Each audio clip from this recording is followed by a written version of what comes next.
আমাদের সুখে থাকতে দাও, তোমাদের সঙ্গে কোনো সম্বন্ধ আমাদের হতে পারে না।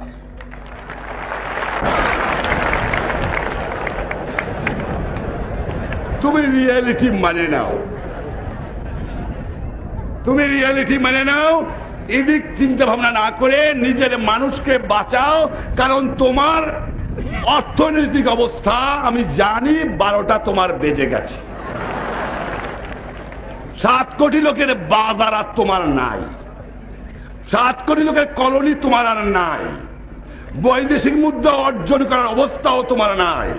সৈন্যবাহিনীতে শতকরা 70 টাকা খরচ করো, আনপ্রোডাক্টিভ এক্সপেন্ডিচার। ওই দিকে নজর দাও বন্ধু, এদিকে তোমরা চিন্তা করো না, নিজের কথা ভাবো, পরের জন্য আর চিন্তা করে তোমার লাভ নাই। ভাইরা আমার, তাই তোমাদের আমি ধন্যবাদ জানাই এবং নিশ্চয়ই তোমাদের খুব কষ্ট।